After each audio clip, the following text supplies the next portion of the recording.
Hello and welcome back to HEMAFightBreakdowns. Today we're going to be talking about this exchange, specifically the very, very complicated and interesting position that we end up in here in regards to stuffing the right Zwerch. So as we come up, as you can see, coming back from here, we both, I throw a thrust basically towards my opponent's head. He does a very good job of deflecting cut up to his upper right shoulder. And from here, he has a bit of a choice. He could try to come back down into this open space that's here, but the problem is that I am going to do exactly what I do here, which is meet our wrists in the center, as happens all the time. This is an essential method of preventing your opponent from just walking through you 90% of the time. As you can see here, my opponent had a lot of momentum coming forward that I was attempting to stop with this structure here. So as I stop his momentum and I feel the pressure start to loosen, I throw my right Zwerch to what I think is his head. But watch something and watch very closely here.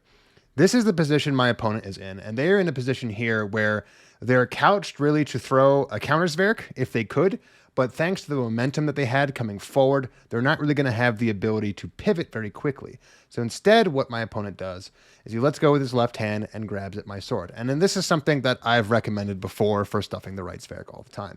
But what's very different about this is, one, the position that this starts in, and two, the position of the grab. So as this comes in, and it's a little bit obscured by the camera angle, but you see my Zwerch coming in right here, and you see his hand not pushed towards my hands, but pushed towards the strong of my blade just in front of the crossguard. And you see he gets it right here as I'm about perpendicular.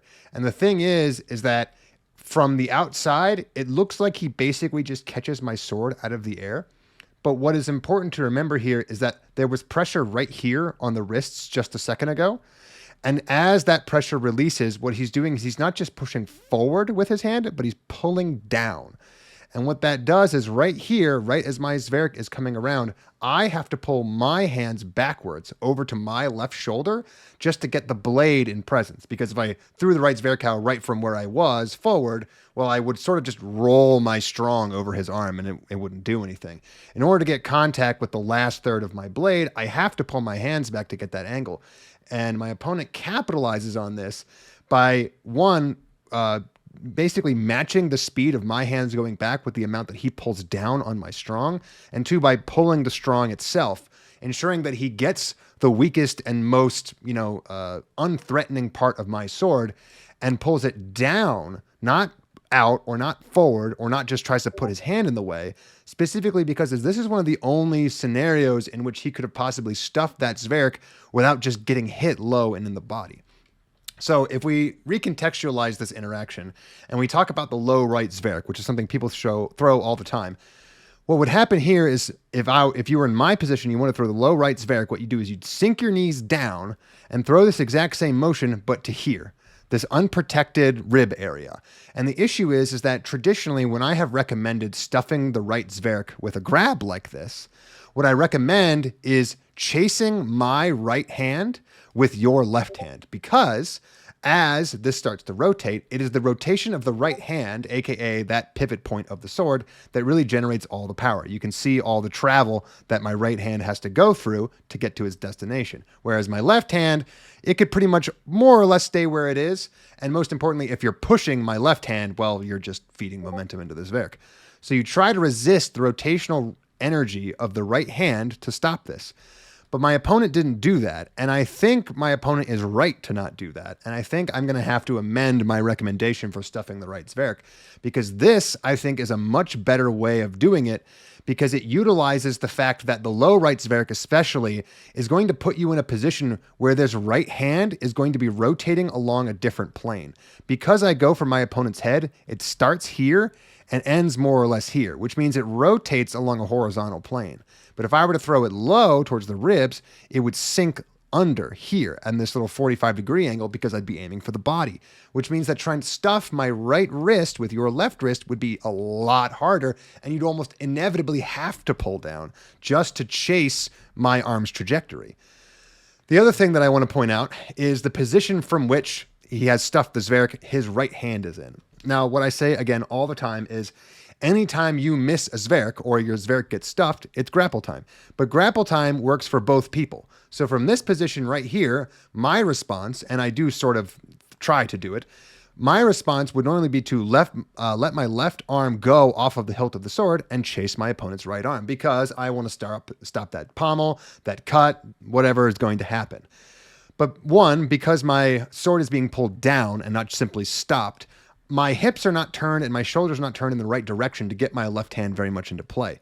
But either way, if we go all the way back to here, what you're going to see is that immediately after my opponent gets that deflecting cut, if he had continued along this trajectory to try to throw his own counter Zwerch, he might have beaten me to it. He might have gotten me in time. But what is more important is that his dominant hand would have been across his body and in a position where it'd be easy for me to grab on even with my left hand and put us in a neutral grapple position. But what my opponent does instead is, as he lets go with his left hand to stuff me, he takes his right arm and he couches it just behind his ear. And this is a really, really smart thing to do if you don't want to get your follow-up attack stuffed as well. Because what far too many people do is, as they let go with their left hand, they start pushing forward with their right hand, trying to get into, you know, a more traditional wrestling or judo position, because that's where most people feel comfortable. But by keeping it couched back here, and you can see just how far back that is, there would be virtually nothing I could do, even if I disconnected my left hand, even if I had my hips turned in the right direction and my shoulders turned in the right direction. Because what my opponent has the ability to do here is throw a pommel from a position where it cannot be so easily interrupted by just extending my arm, because he has the ability, one, of looking at where my hands are and saying, oh, are they up? I'm not going to throw the pommel. I'm instead going to throw this cut low. Or are they down? I'm going to throw that pommel over the top of the guard. Or if they're forward and trying to get to my arm, from here, you can pretty easily flip your blade over the top of your head and be in a preem or one position where the tip is now pointing down towards your opponent, and you can thrust instead. So moving forward, I would say that this is a great game plan for stuffing the right Zwerch, and one that I had never seen executed up until now in this particular way, but one that I'm going to be recommending to people from now on, because I think this combines all the best aspects of stuffing the right Zwerch and takes away a lot of the very common follow-ups and neutralizing game plans from the person's perspective of throwing the Zwerch, and more importantly, from the person who's trying to neutralize that grapple that they get put in.